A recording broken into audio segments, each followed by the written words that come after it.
Olá, boa tarde, ótima sexta-feira a todos e seja muito bem-vindo. Agora são 15 horas e 40 minutos pelo horário de Brasília e a partir de agora você acompanha as principais notícias do Brasil e do mundo. E a Receita Federal publicou regras que igualam as fintechs ao tratamento de bancos. Com maior rigor, a medida reforma o compromisso de transparência de todas as instituições financeiras e atua contra o crime organizado.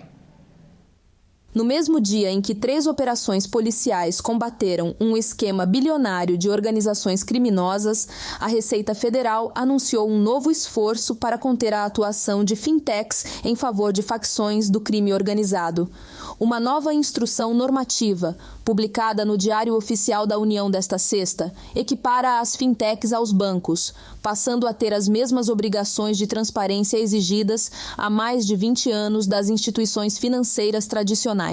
As fintechs são empresas que usam a tecnologia para oferecer serviços financeiros de forma mais simples e rápida que bancos tradicionais. Segundo o texto divulgado, o objetivo é o combate aos crimes contra a ordem tributária e o crime organizado, em especial a lavagem ou ocultação de dinheiro e fraudes.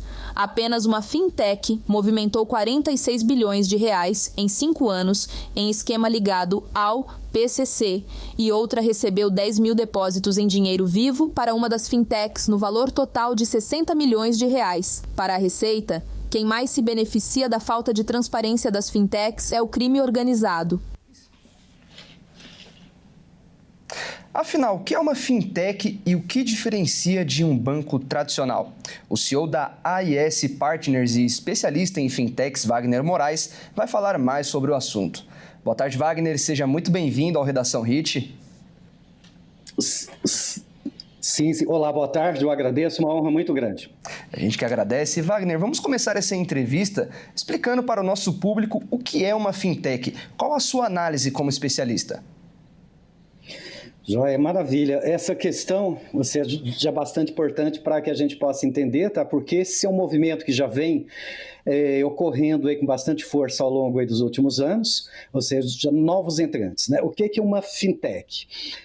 São diversas empresas que fazem o fornecimento de tecnologia voltado ao setor financeiro, né, e isso direcionado a essa comercialização de produtos e serviços financeiros, tá? Ou seja, assim, nesse instante que a gente fala de uma fintech especificamente, não existe uma estrutura regulatória muito forte, a exemplo do que existe num banco, né? Um banco hoje, ele necessita ter autorização do Banco Central para que ele possa operar, ou seja, efetivamente na forma de banco, tá? E, logicamente, esse processo para isso é de uma complexidade muito grande, né? E mesmo esse arcabouço regulatório para que possa suportar uma operação de um banco é de uma complexidade bastante grande.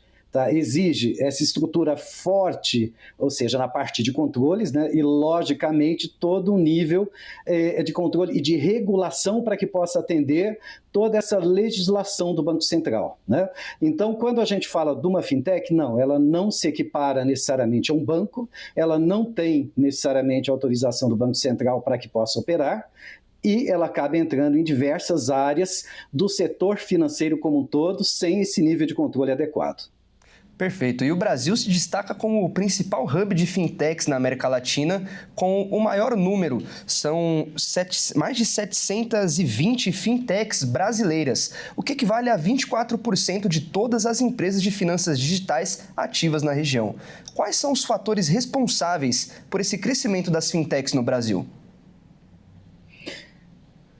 Sim, alguns aspectos aí de fato bastante importantes. Exemplo, hoje no Brasil existe uma concentração bancária muito forte em cima dos 5 maiores bancos, ou seja, o Brasil hoje ele possui a segunda maior concentração bancária do mundo, com 76% de tudo que é transacionado no sistema financeiro nacional, ou seja, já envolve diretamente 5 bancos: Bradesco, Itaú, Banco Santander, Banco do Brasil e Caixa Econômica.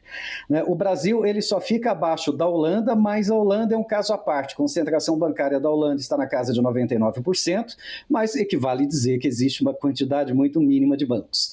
Então, quando a gente fala do Brasil hoje, uma concentração bancária de 76% em cima de 5 bancos, e a gente vê essas economias mais desenvolvidas e estruturadas. Exemplo, Estados Unidos, a concentração bancária está por volta de 41% em cima dos 10 maiores bancos. Se a gente olha, ou seja, o mercado europeu como um todo não fica muito longe disso. Então, o Brasil, ele está com uma concentração bancária excessiva e, logicamente, o Banco Central, ele vem desenvolvendo um trabalho muito forte ao longo desses últimos anos para que facilite mais a entrada de novas empresas e novas instituições financeiras para que possa diminuir essa concentração bancária, tá? E, logicamente, ampliar, né, essa oferta de produtos e serviços financeiros em condições mais acessíveis, né? Então, esse movimento ganhou uma força muito grande. A gente teve a primeira instituição de pagamento aprovada em 2016, né, e hoje, de fato, já existe uma quantidade muito grande de novas instituições e diversas fintechs, na verdade. Hoje, quando a gente faz a comparação com a América Latina como um todo, ou seja, o Brasil ele concentra aproximadamente 59% desse movimento de inovação, né? Mas, logicamente, existe o lado bom disso, existe o lado mau. Né? O lado mau é que entraram muitos aventureiros nesse mercado, muitas empresas novas sem que tivesse essa estrutura de controles adequada, né? E, logicamente, atendesse toda essa regulação e legislação vigente, né? E, logicamente, abriu espaço para uma série de contravenções ao longo desse período. Né? Então, esse grande desafio do Banco Central e do nosso governo hoje é nós mantemos esse ritmo de crescimento e abertura para novas instituições financeiras, mas aumentarmos bastante o processo de controle e de regulação para que possa inibir, ou seja, diversos, delitos, desvio de dinheiro, lavagem de dinheiro e diversas outras coisas. Então, esse é o nosso grande desafio atual hoje. Tá certo, Wagner. E a Receita Federal ela afirmou que as fintechs são um banco paralelo ao crime organizado. De acordo com a sua experiência, você concorda com essa afirmação? Sim, e de fato é o que tem acontecido ao longo dos últimos anos, né? E de fato o que a gente vê hoje, né? Esse é um trabalho muito forte do Banco Central e da Receita Federal, do Ministério Público ao longo desses últimos anos. Mas isso não está acontecendo apenas hoje, tá? Existe esse histórico, ou seja, já que teve essa evolução muito forte do crime organizado, né? Ele deixou as ruas, né? E hoje ele se especializou mais nessas estruturas mais organizadas, de mercado financeiro e diversas outras coisas, e que é o que tem sido feito ao longo desses últimos anos. Então, o que a gente está vendo hoje, na minha visão e baseado na minha experiência, é apenas, entre aspas, a ponta do iceberg. Né? Existem outras instituições e diversos outros tipos, de práticas que, infelizmente, estão ocorrendo nesse mercado, mas a nossa expectativa é que, com esse fortalecimento da legislação e da regulação dessas instituições, né, isso aperte mais essas práticas ilegais e, principalmente, esse posicionamento do crime organizado, que está com uma presença muito forte no mercado financeiro como um todo. Né? Esse é o grande desafio e, de fato, esse passo muito importante ele foi dado ontem, que é esse aperto no processo regulatório das fintechs e instituições. Muito bem observado, Wagner. E nessa sexta-feira foi decidido que as mais de 200 fintechs vão passar a ser monitoradas como instituições financeiras, sendo obrigadas a passar informações de movimentação. Explica pra gente como funciona esse procedimento. Sim, ótimo. Olha só, hoje, para que se consiga ter autorização do Banco Central para que se possa montar uma instituição financeira, esse é um processo muito rigoroso, isso leva tempo, e depois dessa autorização do Banco Central, existe uma série de obrigações, diversas informações que necessitam ser feitas diariamente. Exemplo, hoje, quando um banco ele abre uma conta corrente, no fechamento do dia existem alguns informes e relatórios que esse banco necessita encaminhar ao Banco Central, né, além de diversas outras formas de prestação de contas, ou seja, né, esse mercado financeiro ele tem essa obrigação de gerar todas as informações e municiar o Banco Central. Mas, assim, diferente das fintechs que até então não estavam com essa obrigação toda, né? Ou seja, com essa instrução normativa que ocorreu, essas fintechs elas passam a ser enquadradas fortemente como instituições financeiras, ou seja, isso na prática significa que agora elas têm as mesmas obrigações fiscais e de transparências que esses grandes bancos sempre tiveram, ou seja, né, essa entrega de dados através de diversos sistemas do Banco Central e da Receita, tá, essa estrutura de cadastro muito mais rígido, ou seja, esse cruzamento de informações com movimentos financeiros mais encorpados, dentre diversos outros, né? Então, isso acontece com esses grandes bancos, mas até então não estava afetando bastante as fintechs de maneira geral. Então, esse movimento eu vejo com ótimos olhos, isso vai trazer uma segurança e uma qualidade muito forte ao mercado, mas, logicamente, traz uma pressão de custos adicionais às fintechs, que, teoricamente, não tem uma estrutura tão encorpada quanto esses grandes bancos, né? E para que possa atender isso, né, isso exige investimentos em tecnologia, áreas, né, estrutura de controles encorpadas e, de fato, isso tudo custa bastante. Wagner, muito obrigado. Nós acabamos de conversar com o CEO da AIS Partners e especialista em fintechs, Wagner Moura. Muito obrigado pela participação e por compartilhar toda a sua experiência com a gente, Wagner. Sim, eu que lhe agradeço imensamente, uma honra muito grande. Uma ótima tarde a todos. Igualmente, um grande abraço. E olha só, em um posto em Camaçari, na Bahia, várias carretas carregadas de combustível de empresas alvo da mega operação contra o PCC foram abandonadas. A Polícia Militar foi acionada para remover os veículos. Depois da mega operação contra o esquema bilionário do PCC, várias carretas carregadas de combustível das empresas G8 Log Agro e a Mosca Log foram abandonadas na Bahia. As investigações apontaram que essas empresas, alvos da operação, foram identificadas como empresas de fachada ligadas ao esquema criminoso, comandado por Mohamed Hussein Mourad, o primo, e Roberto Augusto Leme da Silva, o Beto Louco.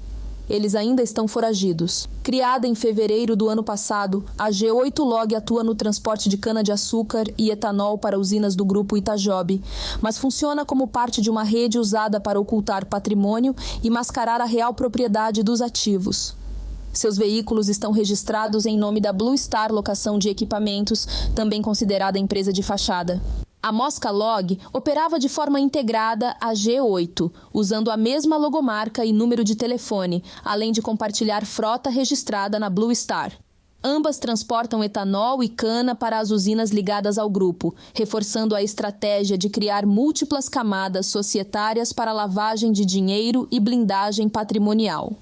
A organização criminosa atuava em toda a cadeia produtiva de combustíveis e de açúcar e álcool, incluindo usinas, distribuidoras, transportadoras, fabricação e refino, armazenagem, redes de postos de combustíveis e conveniências.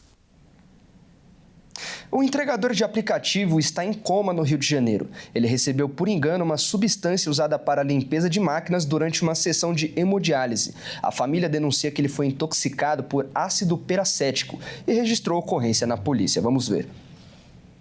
O entregador Bruno Rodrigues Ventura dos Santos, de 29 anos, está em coma após ter recebido por engano uma substância usada para limpeza de máquinas durante uma sessão de hemodiálise em São Gonçalo, na região metropolitana do Rio.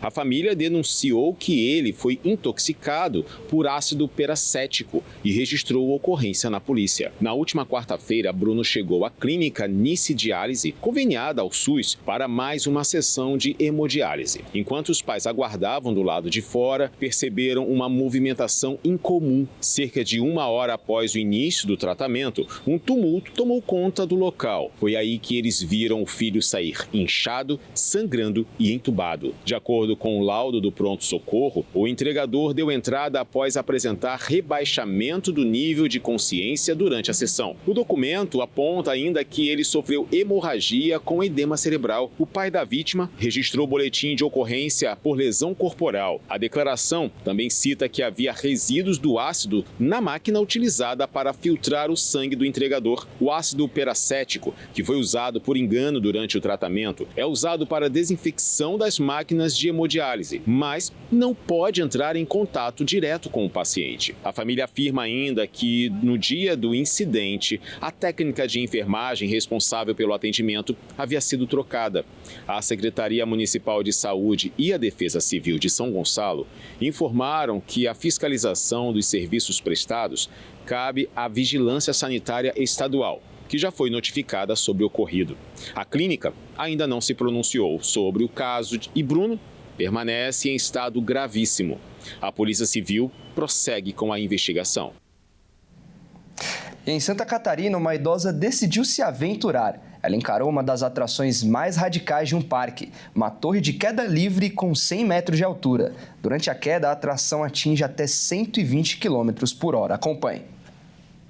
Pois é, sonhos, cada um tem o seu, cada um realiza da forma que der, né? Dos mais estranhos aos mais fáceis, vamos dizer assim. A avó Sebastia, dona Sebastiana, de 88 anos, realizou o sonho de estar na Big Tower. Essa é uma atração, né, de um dos parques mais famosos de Santa Catarina, do Brasil e da América Latina, o Beto Carreiro, que é onde a Big Tower, ela despenca, né? Tá sentadinho ali, ela despenca de uma altura aí que equivale a um prédio de 30 andares. A queda acontece mais ou menos aí, de acordo com os especialistas, em 120 km por hora. E a dona Sebastiana tinha o sonho de ir no parque e principalmente de despencar nesse brinquedo. Claro, né, gente? Tudo na sua segurança, é claro, mas aos 88 anos é muita coragem. A neta da dona Sebastiana, que acompanhou, filmou tudo, disse que a avó tinha essa vontade, esse desejo de fazer essa participação, de estar nesse brinquedo, e aí foi realizado. A família toda estava reunida, foi uma excursão muito grande para registrar esse momento. Sonhos aí, né, com cada um tem o seu, e a dona Sebastiana conseguiu realizar o seu, mostrando que nunca é tarde para realizar sonhos. 88 anos. Realmente muito corajosa a dona Sebastiana. Agora vamos falar sobre a previsão do tempo. Nesse fim de semana, temporais devem atingir o sudeste do Brasil. E no centro-oeste, a temperatura pode chegar aos 40 graus. A previsão do tempo indica o surgimento de um cavado atmosférico, uma região alongada de baixa pressão que favorece a formação de nuvens de tempestade. Esse fenômeno deve se estender do Mato Grosso do Sul até o sudeste do país e deve espalhar temporais por São Paulo, sul de Minas Gerais e o Rio de Janeiro. Com volume elevado de chuva, aumenta o risco de alagamentos, quedas de árvores e transtornos no trânsito. Em São Paulo, a expectativa é que as chuvas cheguem a 25 milímetros no decorrer do dia, com a variação de temperatura entre a mínima de 15 e máxima de 21 graus. No final de semana, o tempo deve melhorar na capital paulista, com a volta do sol, e termômetros entre 14 e 24 graus. Ainda no sudeste, em Belo Horizonte, o cenário segue chuvoso, com temperaturas próximas de 23 e 24 graus. No Rio de Janeiro, a melhora só deve ser sentida a partir de domingo. No sul, a semana termina com o clima instável. A previsão é de ventos mais fortes e um ciclone extratropical formado na Argentina pode provocar rajadas que podem passar dos 70 km por hora em regiões do litoral e na Serra Gaúcha. Enquanto isso, no norte e no centro-oeste do país, a previsão é de sol e calor intenso. Em Cuiabá, por exemplo, os termômetros podem chegar aos 40 graus. E em Goiás e Brasília, seguem com a baixa umidade do ar. E essa edição fica por aqui. Eu agradeço demais a sua companhia. E você que não nos acompanha pela RIS TV, fique agora com a sua programação local. E você que está na RIS TV, fique agora com o programa Consulta ao Doutor com a Dani Paris. Ótima sexta-feira e até mais.